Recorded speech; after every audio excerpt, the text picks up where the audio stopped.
state calls Analyst Megan McMahon.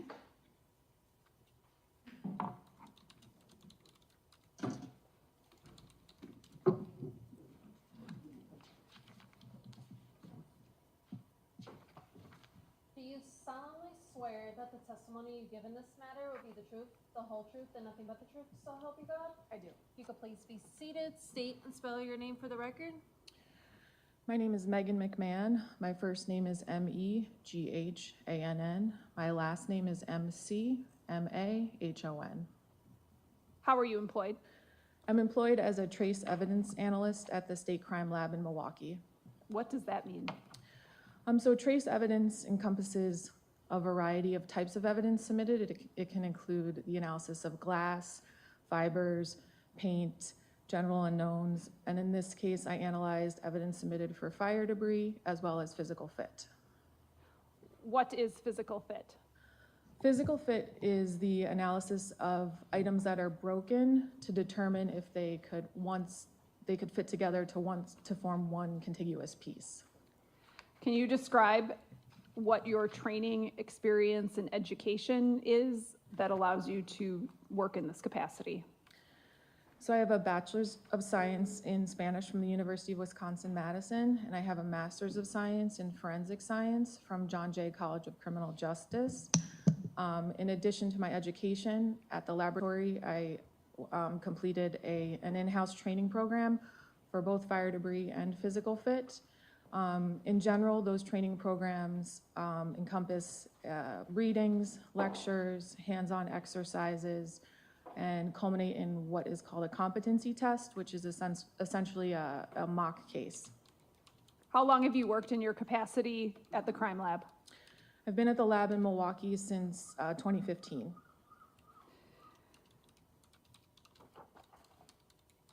In your capacity at the crime lab, when you analyze something, you document it through a report, correct? Yes.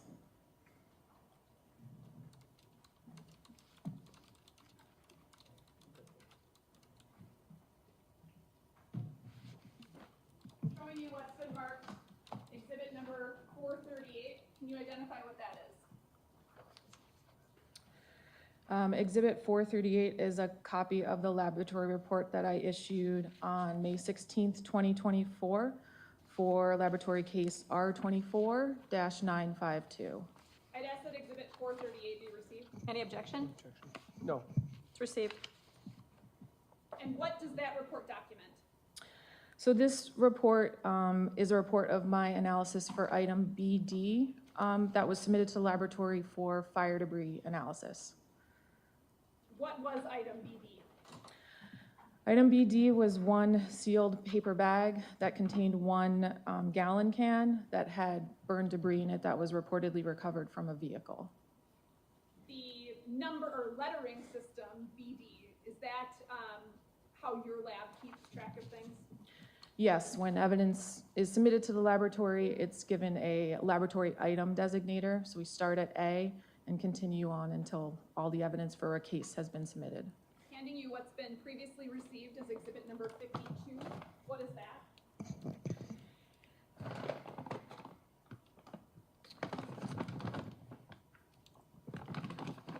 So exhibit 52 is laboratory item BD for case R24-952, and I can tell that by this yellow sticker that's on the bag.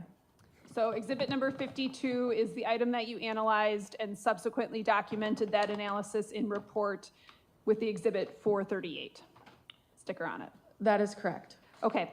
Can you describe what you did upon receiving item BD or exhibit 52? Yes, so I first would open up the bag, open up the can, do a visual exam of what's inside of the can. In this case, I couldn't determine what was inside the can, so I called it burned debris. After that, I take a charcoal strip and I suspend it inside of the can, put the lid back on the can, and then I put the can in an oven. So what happens when the can is in the oven is anything that's volatile or will go into like a gaseous state, we'll do that and it will adhere into that strip that I suspended inside of the can. The cans stay in the oven overnight for approximately 16 hours.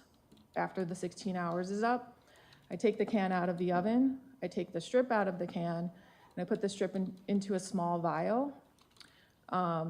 Into that vial, I add a little bit of solvent or a little liquid. And what happens is anything that was stuck onto that strip that was in the can will then dissolve into that liquid. I then take the liquid and I analyze it on an instrument called a gas chromatograph-mass spectrometer. And the data that I get from the sample that was analyzed on, or I analyzed on the instrument, I compare to a reference that was also run on the instrument under the same conditions in order to come to a conclusion if an ignitable liquid is present or not. So in this case, I was able to conclude that a medium petroleum distillate was present in item BD. What is a petroleum distillate? So petroleum distillate is one class of ignitable liquids. Ignitable liquids are classified rather than identified because there can be, because manufacturers market the ignitable liquids to their end use. For example, medium petroleum distillate could be the same liquid, but it's marketed as a paint thinner or as a charcoal lighter fluid. So for ignitable liquid analysis, we classify them as opposed to identify them.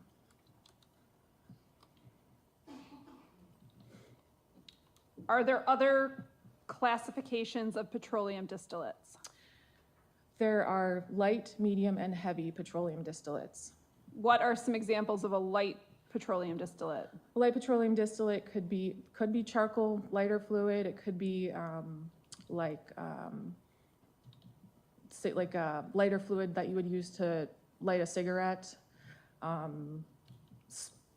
Compounds that are smaller than what would be a medium petroleum distillate. What's a heavy petroleum distillate? So a heavy petroleum distillate, something like that would be diesel fuel or kerosene. What about regular gasoline? Gasoline is its own classification. And is it just gas or gasoline as its own classification, or is there a title for it? It's not. It's gasoline. Okay. Items like paint thinner and lighter fluid have smells to them typically in your experience?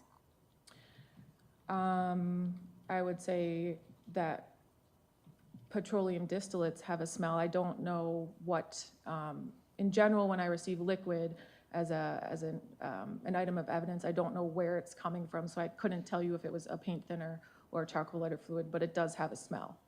Did you note any odor from exhibit number 52, item number BD? Because it was debris, I did not smell it.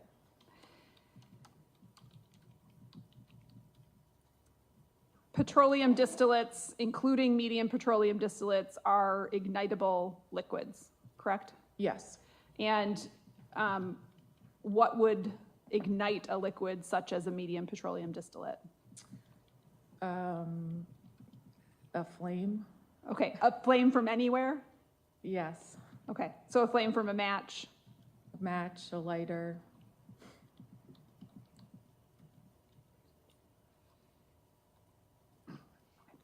Okay, in addition to doing the ignitable liquid analysis, what else did you do as it relates to this case? I also received broken pieces with the request to determine if a physical fit was present between these pieces and a vehicle that was submitted. What was the vehicle that was submitted? I'd have to refer to my report. You drafted a report? Yes. Showing you what's been marked exhibit 437. What is this? Thank you. Exhibit 437 is a copy of the laboratory report that I authored on May 10th, 2024 for case R24952. Does that document what vehicle you received? Yes, I received a Honda Civic, Wisconsin license plate ASP-1171. And does that actually physically come to you at the lab? Yes. Who did you receive that from? What agency? It would have been received by our evidence technician, so I'm not sure what agency submitted it. Does the vehicle itself receive an item number? Yes. What item number was the Honda Civic? The vehicle was item BQ. What else did you receive? So I received items BR through BV, through BV, and those were all broken pieces that were submitted.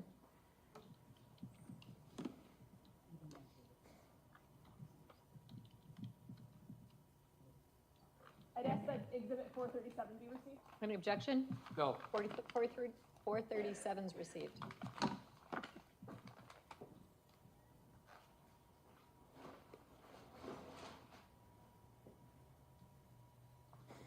Showing you what have already been received into evidence. I'll show you first Exhibit 28, 29, and 30, if you can identify what those are, if you've seen them before.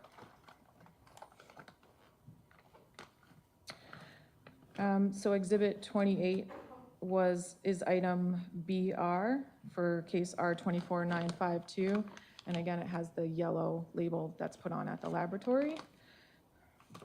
And what is item BR?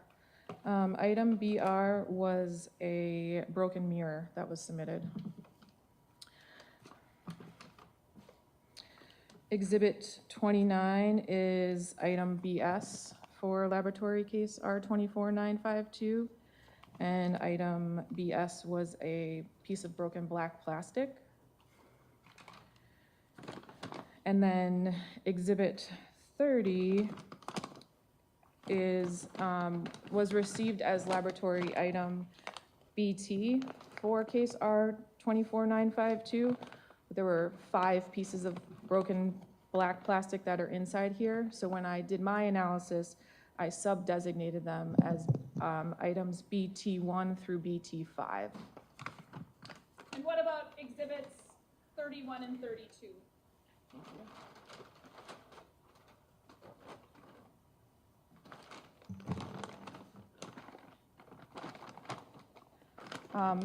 So Exhibit 31 is laboratory item BU for case R24952. And this is a piece of broken black and silver plastic.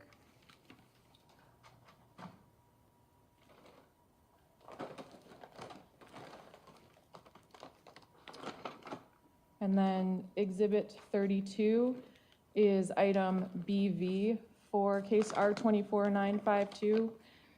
This had 8 pieces of broken plastic inside, so during my analysis, I sub-designated them BV1 through BV8.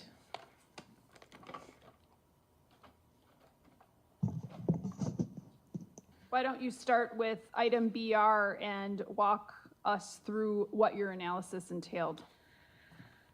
So in general, with my analysis, what I'm first going to do is open up the broken pieces that were submitted, and I'm going to do a visual exam and a microscopic exam of those pieces and document what I observe.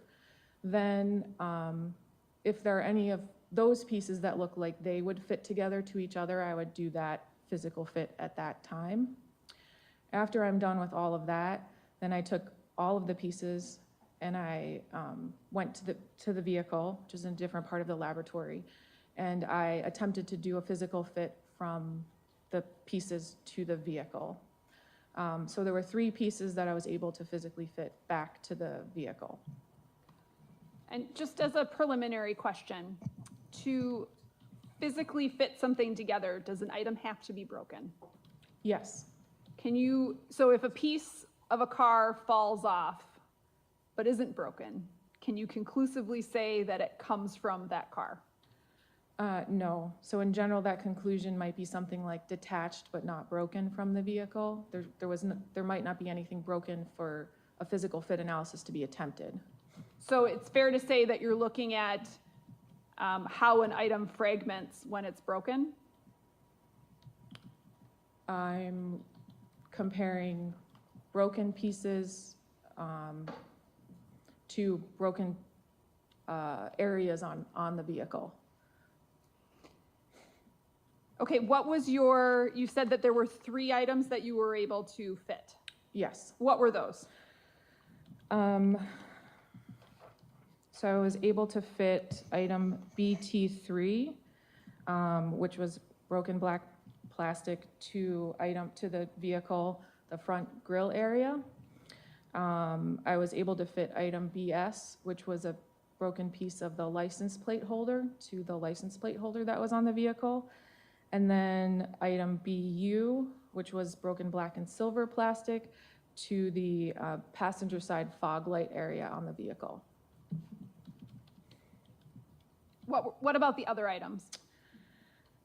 So items BV3 through BV8, so submitted broken pieces, I was able to fit back together to each other, but that piece, there was nothing broken on the vehicle for me to attempt a physical fit for that. The same thing with item BV1 and BV2. There wasn't anything broken on the vehicle for me to attempt a physical fit. And then items BR, BT1 and 2, 4 and 5, there was no physical fit attempted. So the vehicle was damaged, it was burned. So for safety reasons, we didn't want to put it up on a lift. And the pieces that were not attempted appear to be interior pieces.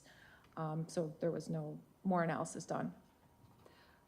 BV3 through BV8 are described as pieces of black glossy plastic, correct?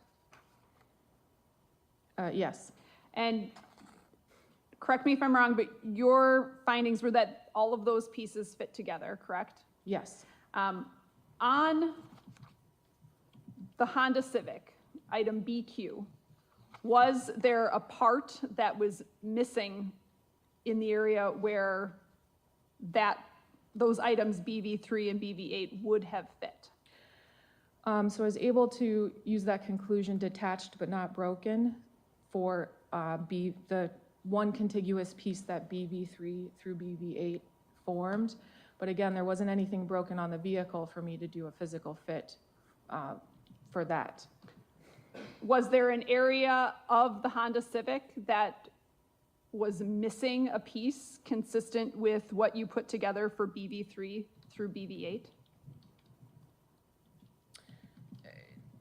There wasn't anything there, but again, it wasn't, there wasn't anything broken on the vehicle. Okay. So it appeared as though, again, that piece fit in there, but I'm not able to do any more analysis in the sense of I can't say there's a physical fit because there was nothing broken for me to try to attempt to do a physical fit on. And so that's where you come to the conclusion that it appeared to be detached. Yes. What about items B1 and BV2 that you described? Did you come to the conclusion that those items, when put together, appeared to have been detached from the Honda Civic? Yes, it would be the same conclusion. BV1 and BV2 both appeared detached but not broken from the vehicle. And again, the area where BV1 and BV2 appeared to have been detached, there was the Honda Civic missing that particular piece? The piece wasn't there, but I couldn't make a conclusion as far as if BV1 and BV2 were the pieces that belonged to the vehicle. But the Honda Civic was missing that particular piece? The pieces were not there, yes. I don't have anything further. Cross? Thank you. Good afternoon. Good afternoon.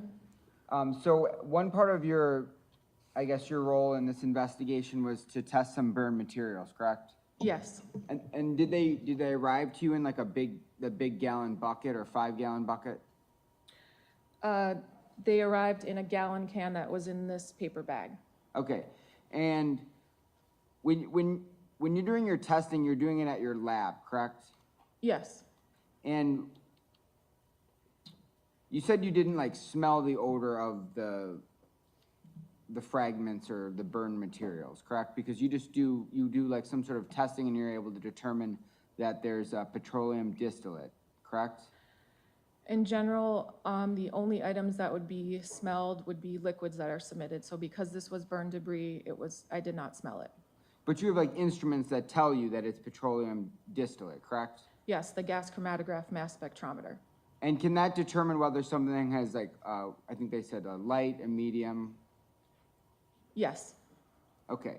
And you were able to come to the conclusion that, you know, this burn material it was ignited by like lighter fluid or paint thinner. Those are contained in petroleum distillate, correct? I was able to conclude that a medium petroleum distillate is present. There are lighter fluids and paint thinners that would be classified as a medium petroleum distillate, but there also are paint thinners and lighter fluids that might not be, which is why it's just a medium petroleum distillate. Those are just common examples, right? Yes, And like lighter fluid and painter fluid, those are things people can purchase at like a hardware store, correct? I would imagine so, yes. Like a Home Depot, a Lowe's, an Ace Hardware, something like that. I would think so, yes. And then the other part of your investigation was to kind of, I mean, I'm just speaking in layman's terms here, you get pieces of what might belong to a car and you determine if you can draw that conclusion, if these pieces came from that car. The pieces have to be broken in order to do the physical fit analysis. So what I'm determining is if the broken pieces would fit to a broken area on the vehicle. And your conclusion was that these broken pieces belong to this Honda Civic, correct? 3 of the pieces physically fit back to the vehicle. All right, I have nothing further. State? Nothing. Thank you. Thank you.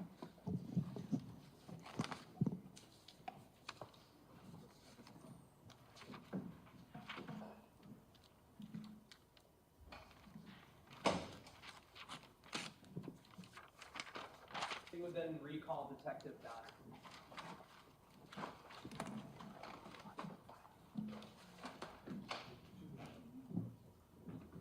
Second, the next box empty. I'm sorry. Second, the next box empty. Oh.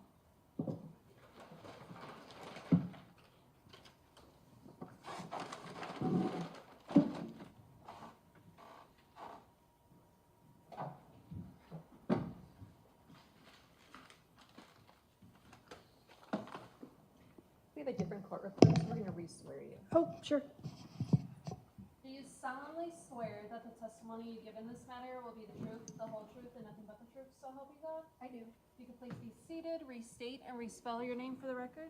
Detective Joanne Donner, Joannndonner. Detective Donner, as part of your follow-up investigation into this case, on October 1st of 2024, did you conduct an experiment related to the seat positions as they were known to have been found in Sade Robinson's Honda Civic? I did. Did that involve you going out to some car dealership in Milwaukee County?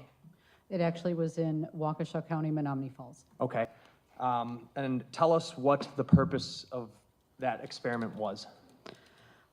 I volunteered one of my detectives who is 6'1", which is based on the same DOT height for Maxwell Anderson, and another deputy who is 5'1", which is actually 1 inch taller than Sade Robinson's DOT.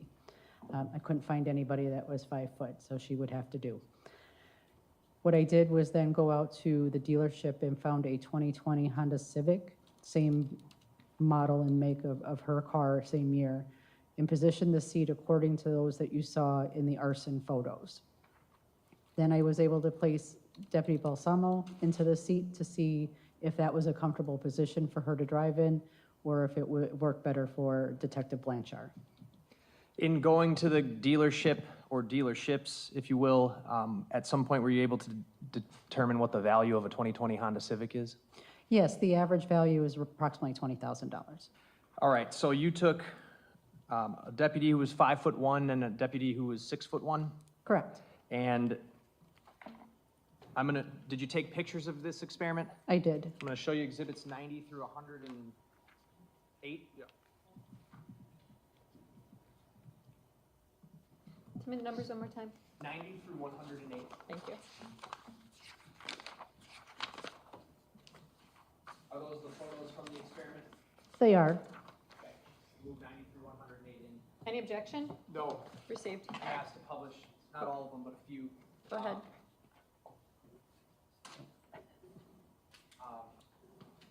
Detective Donner, what was the seat position at of Sade Robinson's Honda Civic? I had to base the measurements in the photos from the arson, just based on what the curvature of, if it had cushioning and foam. So I used the frame of the lumbar support that seemed to be the most accurate. That position for the back would be 42 inches, and for the front edge of the seat would be 22 inches. Okay, so did you position the seat of the Honda Civic you used for this experiment to that same position? I did, with the exception of the back. It is the manual style, and I couldn't lock it in at 42 inches, and I could only lock it in at 43. So it was 1 inch farther back on the back of the seat. All right, and then did you have both deputies sit in that seat? I did.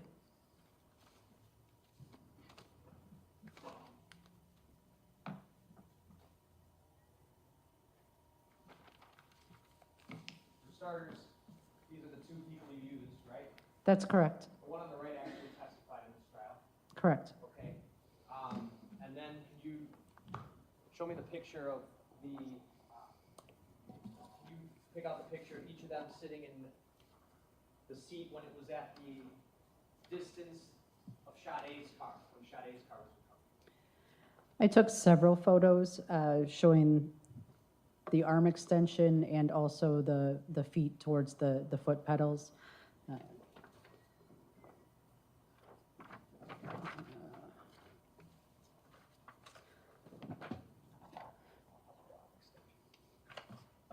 going to show on the TV 94 and 95.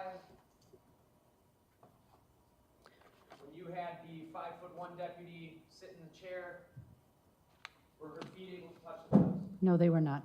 And her arms, exhibit 95, fully outstretched? Fully outstretched, elbows locked. When Detective Blanchard on the right here sat in that seat, how did that go?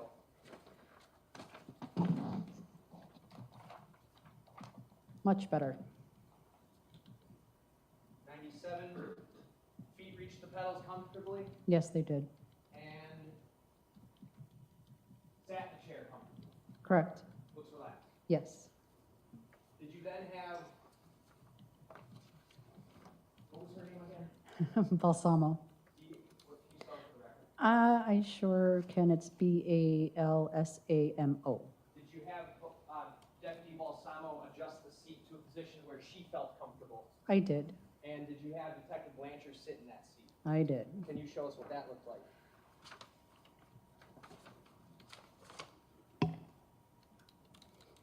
Here's Exhibit 102. Scrunched up to the front. Yes. Attorney Vance Cruzan, can you use the mic, please? Sorry, Judge. That's okay. All right, and head not comfortable. It was actually touching the ceiling. He could not put it back any farther. He had to be hunched over forward to fit. Nothing else. Cross? So if I understand correctly, all you did was test the seat for, well, first of all, the car itself was burned away. The seats were burned away, right? Correct. The cushioning was gone. Correct. And so you're using the metal that would have been behind the cushioning for the measurement. Do I have that correct? Along the sides, you can see there's a part of the lumbar that curves. That's what I was using to base my measurement, and then feeling through the vehicle that we used for the experiment. Got it. And it was a manual seat. It was. Is that the same as Sade's car? I do not know because her car was so badly damaged on the inside. Okay, so we don't know if it was manual or automatic. Correct. But as I understand it, you used only two people for this experiment, if you will. Yes, A person who's 5'1" and a person who is 6'1". correct. And anybody in between? No, I did not. Didn't test any other sizes, 5'7", 5'6", to see how comfortable those people would be? No, Okay, different people sit with their seats at different comfort levels, obviously. Correct. You're not offering this as any sort of science, are you? No. State? No, nothing else. Thank you, Detective. Thank you. State? State calls Detective Casey Donahue.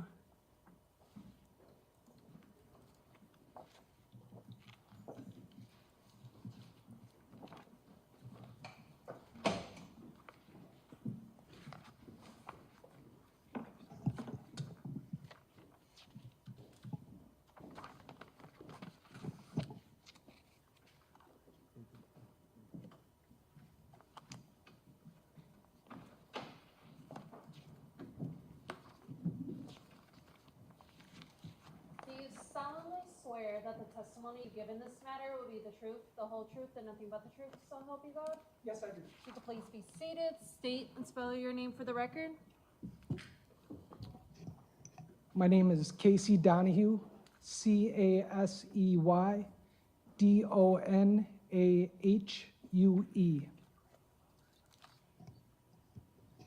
How are you employed? I'm a detective with the City of Milwaukee Police Department. Are you assigned to the City of Milwaukee Police Department's homicide unit? Yes, I am. How long have you been a detective with the city?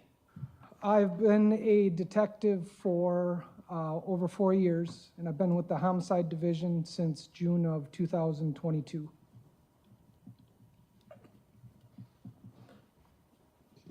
Did you assist in the investigation related to a missing person named Sade Robinson? Yes, I did.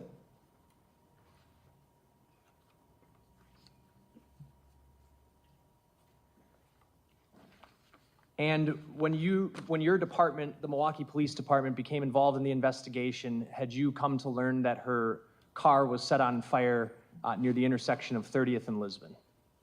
Yes, I was. And I have Exhibit 190 on the TV screen. Are you able to see that? Yes. Do you need a second to orient what the map's showing? Yes, I'm familiar with that area. Okay, we got Lisbon Avenue right here at the top, right? Yes. Okay, and then 30th Street, where my pen is here? Yes, that is correct. All right. The vehicle fire that we're talking about, were you aware that it occurred right where my pen's pointing now? Yes, it was behind 2928 West Lisbon. This entire map depicts a location within the city and county of Milwaukee, Wisconsin, right? It is, yes. Was one of the things that you were tasked with doing trying to locate video from the area where Sade Robinson's car was set on fire? Yes, I was. Did you locate video from the address of 2900 West Lisbon Avenue? Yes, I did. What is 2900 West Lisbon Avenue? 2900 West Lisbon Avenue is a liquor store that is in the area. Is it on this map? It is, yes. Would you be able to stand up and point out where that building is? Yes. The liquor store is located right here. All right. So basically at the other corner from where the car was burned. It would have been just to the east from where the car was burned. Car would have been burned in the rear of this location right here, which the building is actually no longer there. At the time you recovered video, the building was there? Yes, it was. I'm going to bring up on the screen in a moment here Exhibit 192. Were you able to recover video footage from multiple cameras that was of interest to this investigation? Yes, we did. What were those? Can you, using the map, please tell us generally what those cameras were and where they were facing? Yes. Can you bring the mic closer to you as well?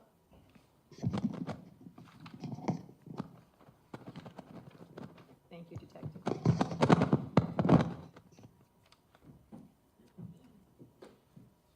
So from the liquor store, one of the cameras that we recovered video from would have been pointing in a western direction down the sidewalk area and was affixed to the south part of this building. The second camera view that we had would have been actually on top of the roof of the liquor store, and it was pointed in a northern direction.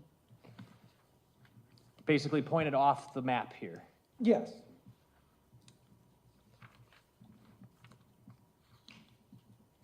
You can have a seat, thank you.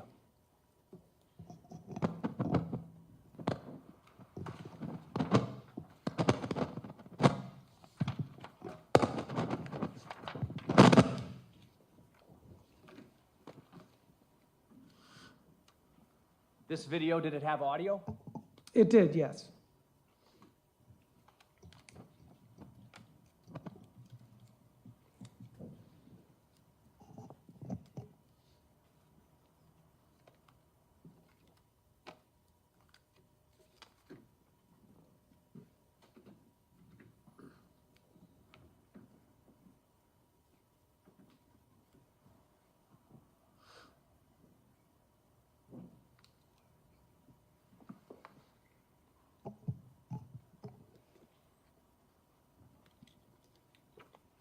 All right, Detective, I have on screen, I believe it was the first camera angle you described. So we're looking up at the date and timestamp here in the upper left-hand corner. It says February 4, 2024, 06:48:37, correct? That is correct, yes. And did you, when you were covering this video, ascertain whether or not the date and timestamp on this video was accurate? Yes, it was in fact accurate. The street, I'm sorry, before we go any further, there's a brief matter, I think, could we just be heard at sidebar real quick? sure. And what exhibit is this? 192. Thank you.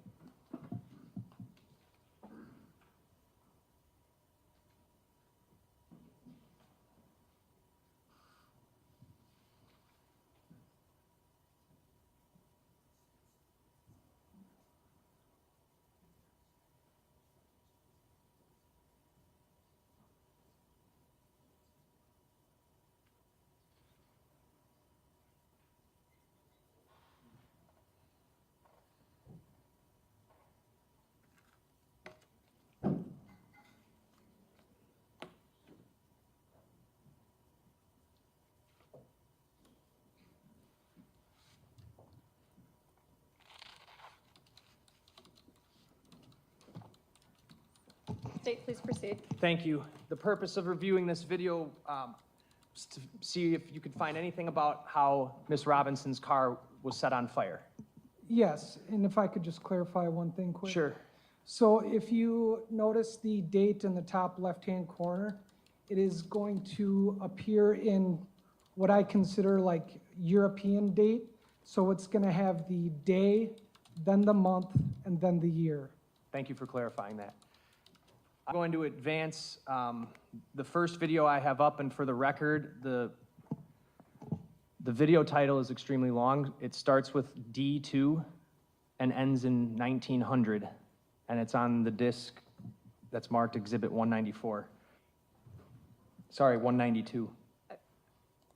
Okay. You had originally indicated 192. Yes, it is 192. Okay. All right. I'm advancing that video to 1:47. One of the things you were also looking for was to see if you could see her car driving. Yes, And did you in fact find instances in this camera footage of her Honda Civic driving around? yes. I have the video queued up to 1:47. The date and timestamp is what, Detective? If I could just stand up. The date and time is gonna be April 2nd, 2024 at 6:50 a.m. and 29 seconds.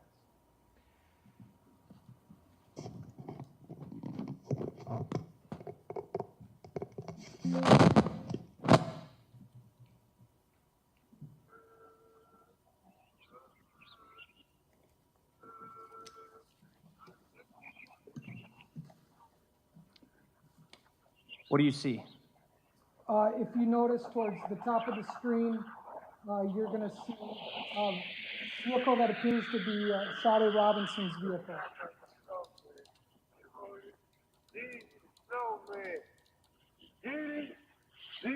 Snowman, I'm iced out. Paused at 2:15. I'm going to switch back real briefly to the map.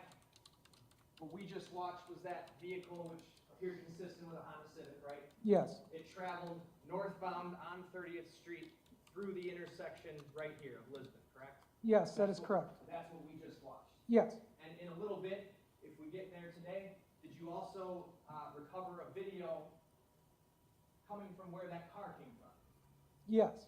And where is that video on this map? That video is going to be from the H-Bar Cylinder Services, and that's located at 1651 North 30th Street. All right, so the video that you got from here actually would precede what we just watched, and it shows that car going up 30th, correct? Yes, that is correct. Is that how you knew that car was the same one?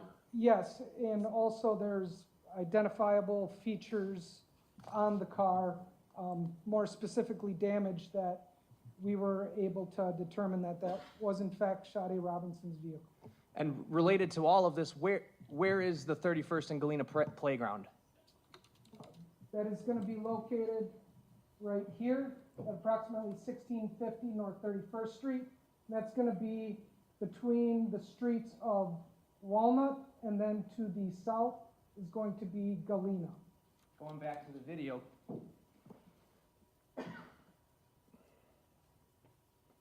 I'm going to advance this clip to the 11-minute 58-second mark. The timestamp, we've gone up to 7:01:16 a.m. Is that correct? Yes. I'm going to play until 12:14.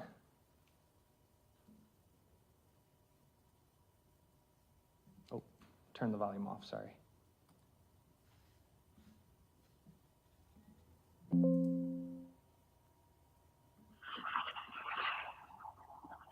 See the vehicle again? Yes, I do. Where's it going? That vehicle is traveling southbound on North 30th Street from Lisbon.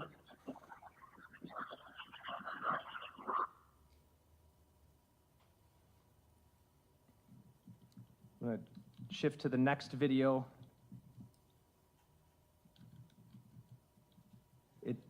The title starts with D2 again, and the last four digits are 3935 for the record. This video picks up at 7:19 a.m., is that right? We're at the beginning? Okay. Yes, that is correct. I'm going to advance to 3 minutes and 44 seconds. 7:22:58 a.m. Yes. Playing from that time until 4:12.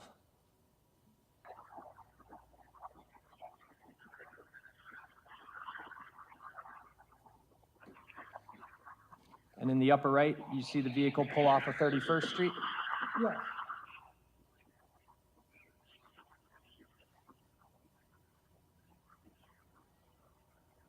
And now what's it doing, if you could point it out? It's turning northbound onto North 30th Street from Lisbon.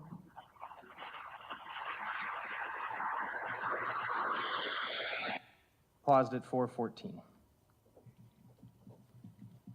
So that timestamp is 7:23:31? Yes, that is correct. Okay. Gonna pull up clip D15, last four digits ending in 3307. Different camera, correct? Yes, this is going to be the camera I was referring to on top of the roof. So this is going to be pointed in a northern direction.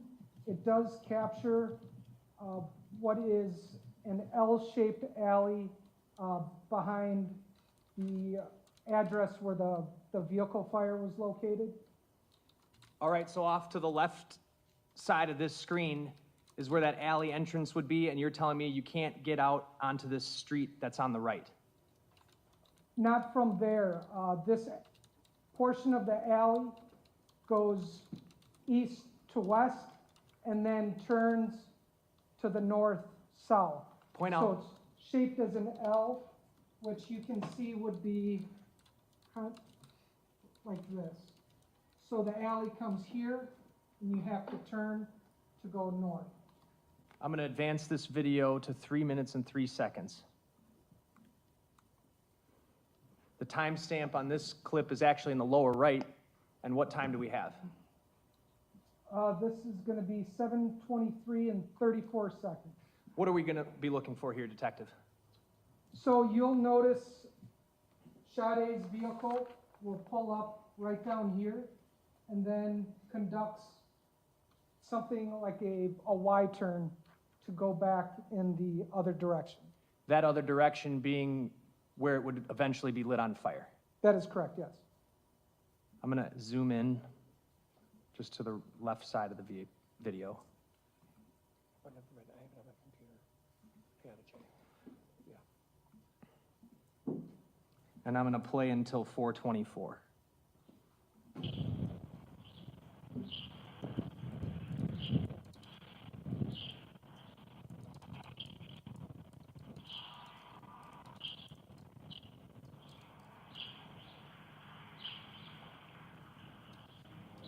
This is gonna be the vehicle right here. As you can see, there's damage to the passenger side mirror.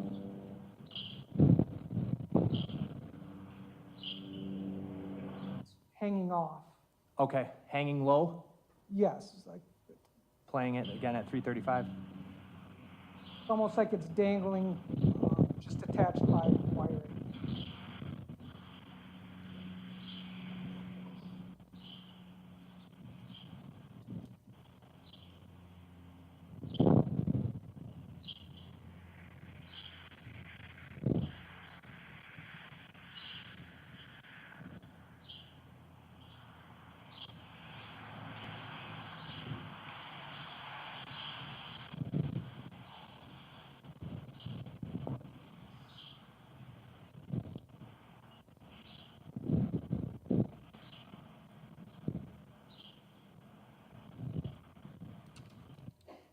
Paused it at 4 minutes, 20 seconds, and if I get out of the zoom here, you can see this is at 7:24:51 a.m., correct, Detective?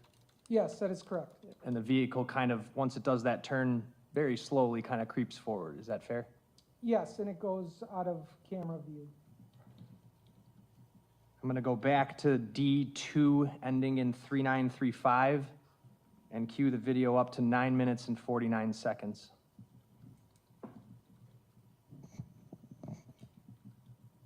9 minutes, 40 seconds, sorry. So we're back to the original camera angle looking down Lisbon. This would be just a few minutes after that vehicle pulled off of the last camera frame, correct? Yes, that is correct. All right. Playing at 9:40.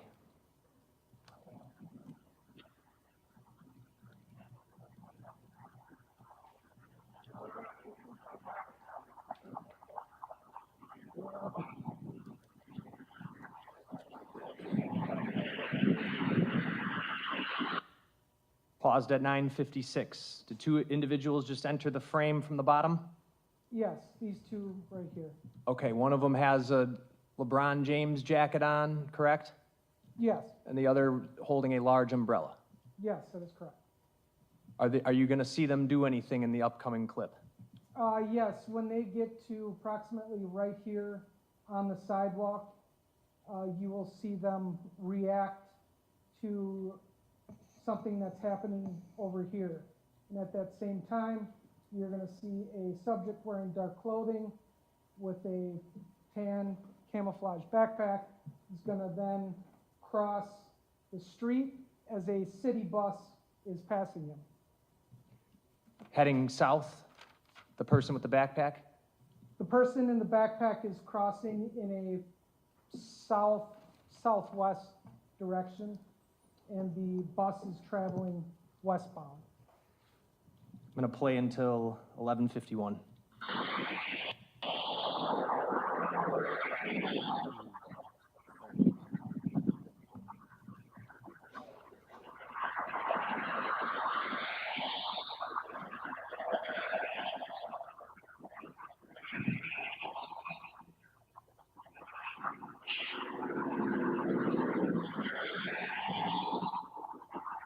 There's the subject crossing, there's the bus going by. As you can see, this person has stopped and begins to back up.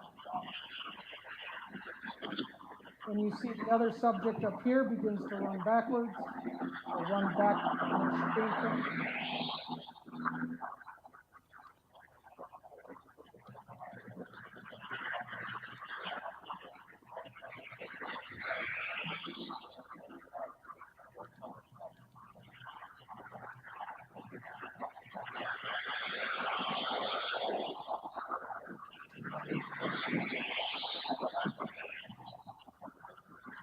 She then points in the direction of from where, or the subject walking from behind the building. Who did that? Travel. Recover, it's slow. That's what I think it's so bad. Somebody needs to call an ambulance. Says, call the police, call an ambulance. Hey! Hey! Call the fire department! Hey! Call the fire department! Call the fire department! That's everything! That's fire department!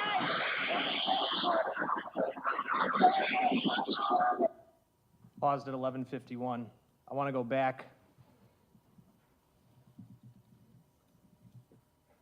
to the point in the video. The audio doesn't seem to align up to the second with the video. Would that be fair to say?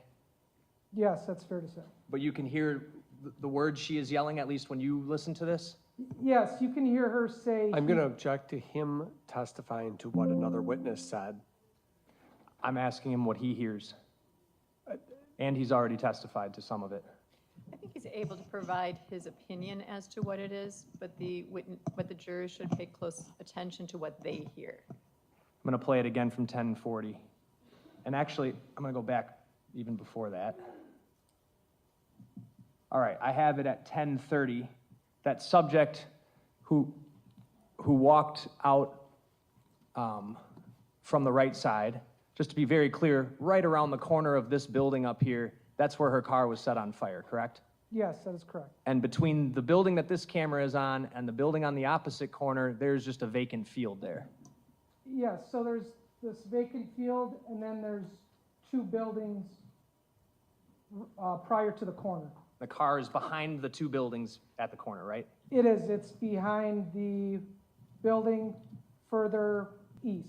So from the location where these two women stop, would they have had a clear vantage point of where the car was?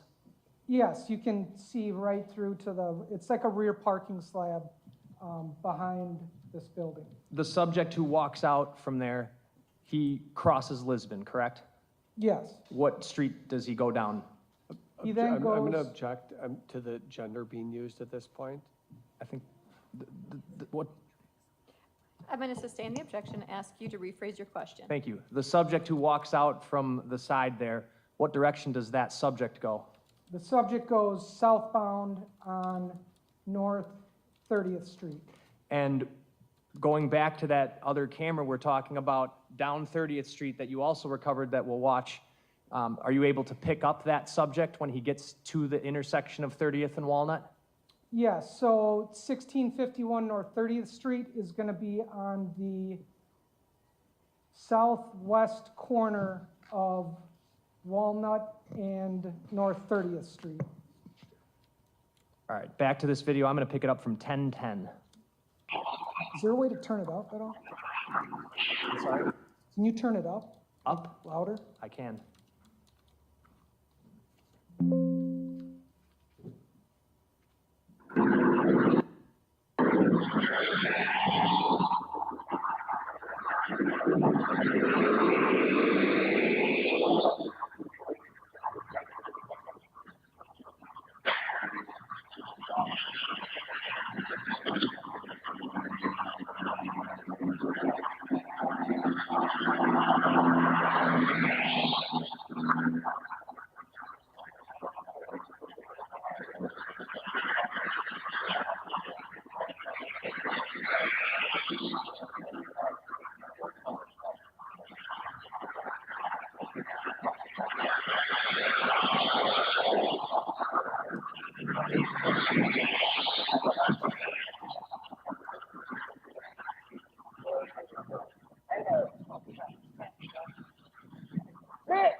Who did that?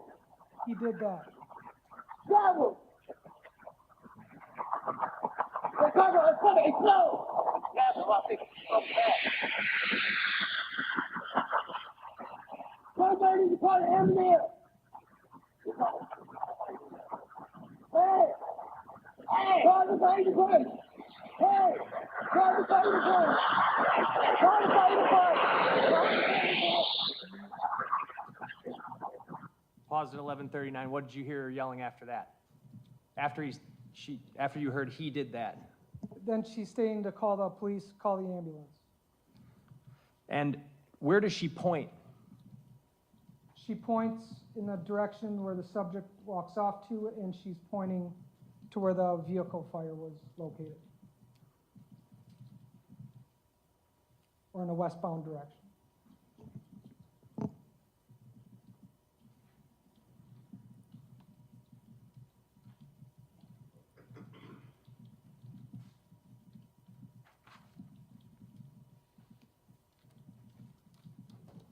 All right, and then I actually have one other clip here to play.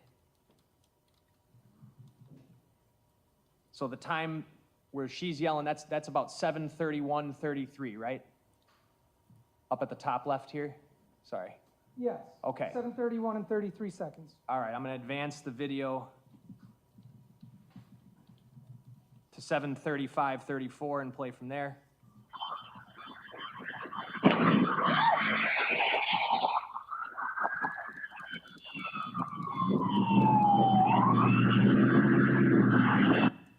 Pause at 15 minutes, 30 seconds. So by 7:35, the Milwaukee Fire Department is arriving on scene. Yes, that is correct.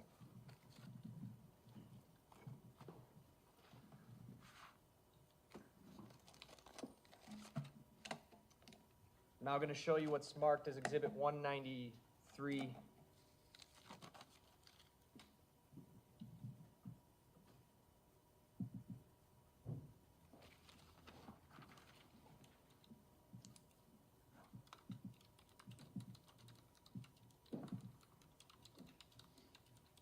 While that's loading,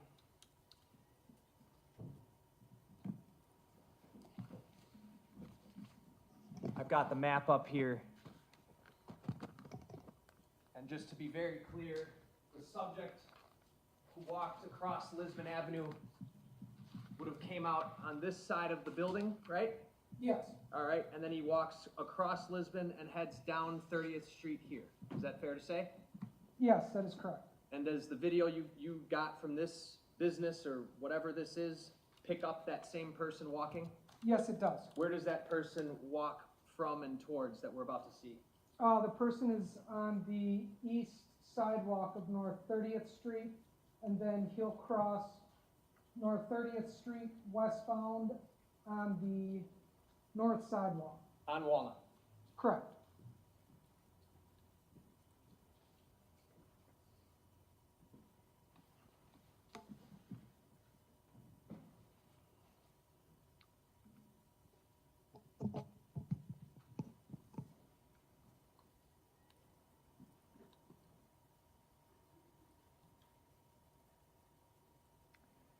I have to load up the player, so just give me 1 minute here. And this will be 193? Yes.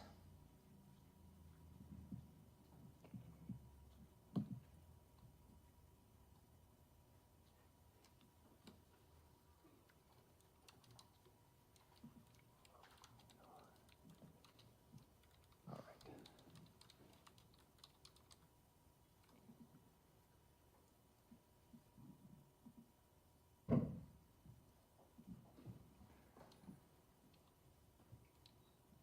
All right, first camera angle we're going to look at.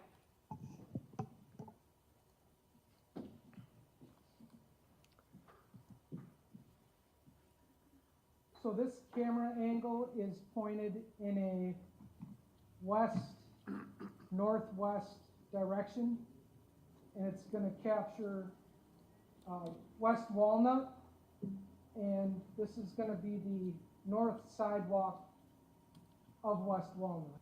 Okay.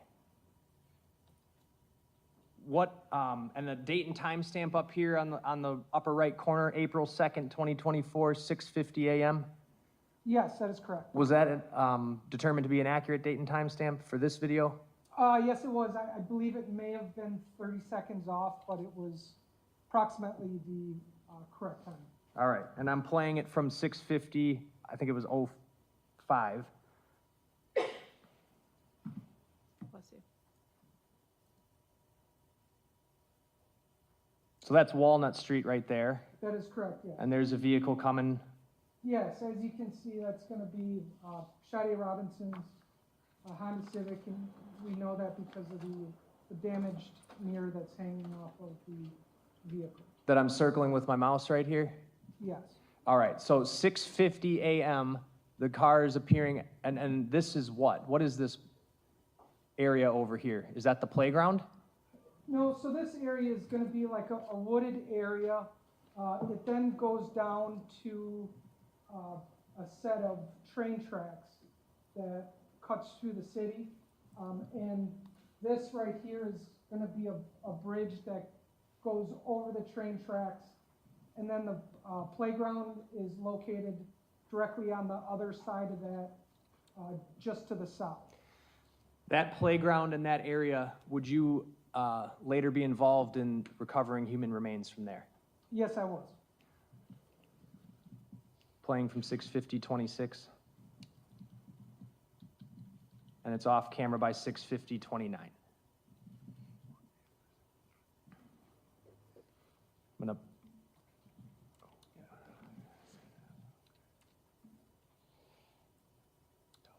bring up channel 2.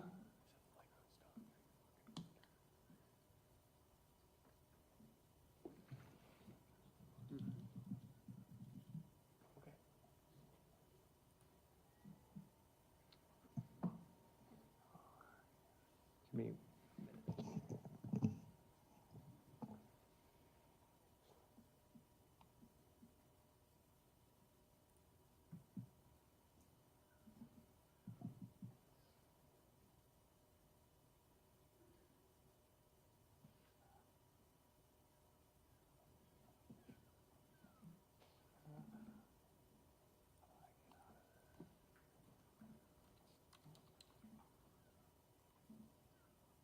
Sorry, let me just, I have to reload this up.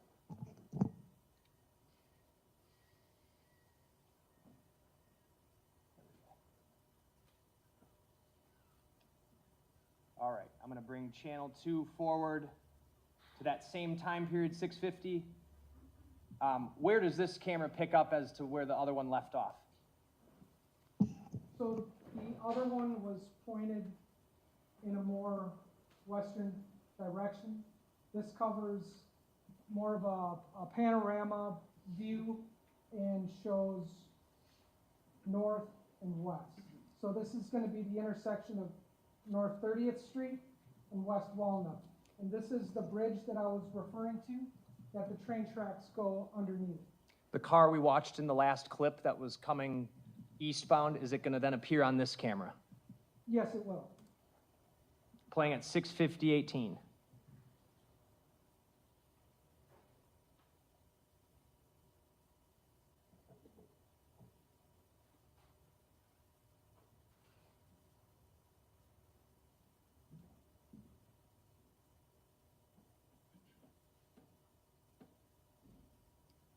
All right, and you see the car there? Yes, And the window is rolling up, yes. okay? Able to see anybody in the passenger seat? No, and it appears that there's a heavy amount of condensation on the windows. Continuing from 6:50:37.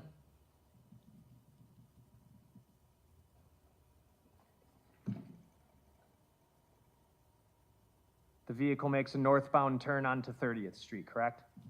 Yes, it does. And then that's where we later pick it up on the liquor store video, the one we watched before this.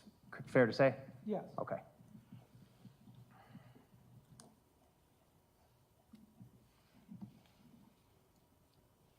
All right.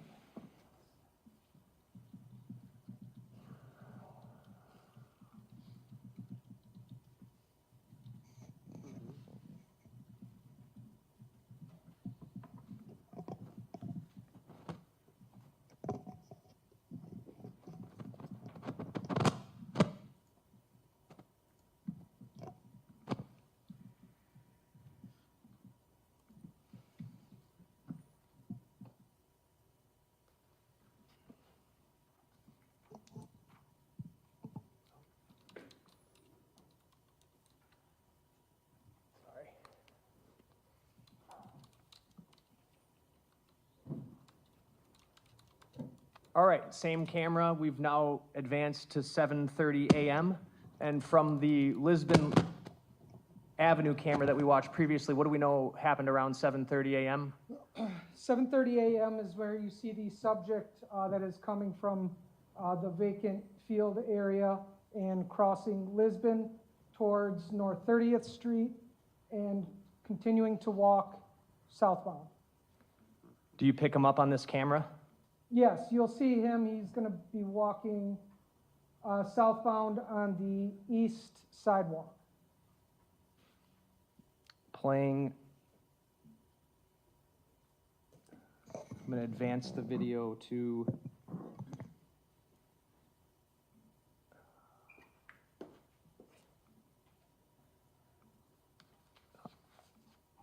7:31:43.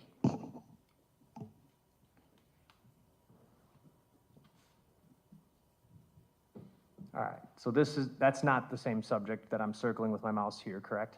No, that is not. Okay. How about over here? Yes, this is going to be the subject that crossed Lisbon.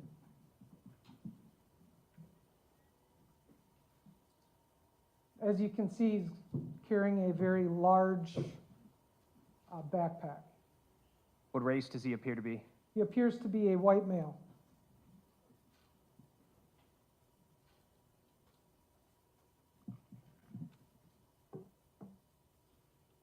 You can also notice the soles of the shoes appear to be white, like a bright white sole, or a lighter colored than.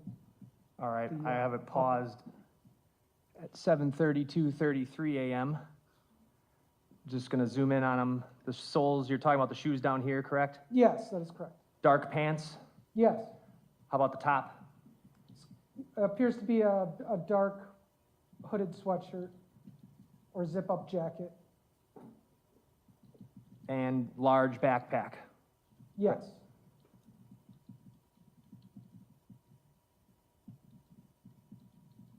And are you able to catch glimpses of his face there? Yes, he appears to be a white male, and also with the backpack appears to be a large military-style rucksack. Pause that video at 7:32:53 a.m. I'm going to go back to the other channel.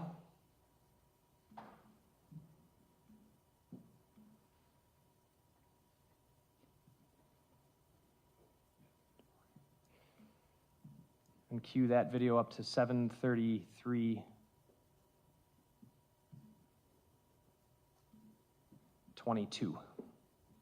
What are we going to see here? Where does this pick up from where the last video leaves off? So this is going to be further west down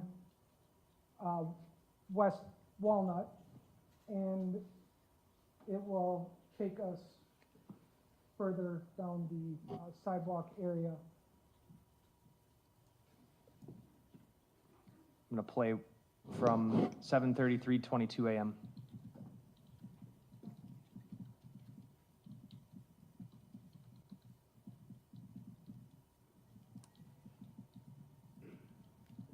As you can see, with the same shoes, pants, continuing to walk westbound on the sidewalk. Until he's out of frame. Yes, that is correct.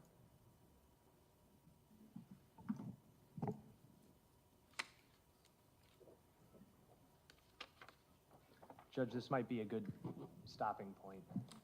I agree with you. Okay, so ladies and gentlemen, now it's even more important, my admonitions, right? So remember, no talking with anyone tonight, no looking at the media or researching anything, no investigation. Don't talk with each other as you leave, wear your juror badges prominently. We are going to kick up tomorrow morning, Celeste? 8:45. At 8:45. So we'll have you talk with the staff relative to that. Feel free to bring with you coffee, water, and soda. Please leave your notebooks on your chairs. Have a lovely night. Just put this out of your mind until you return tomorrow. Judge, before the jury's excused, I don't know if I moved 193 in or 190. Or 192. I would like to move both of those in. Any objection to 192 and 193? No. They are received into evidence at this point.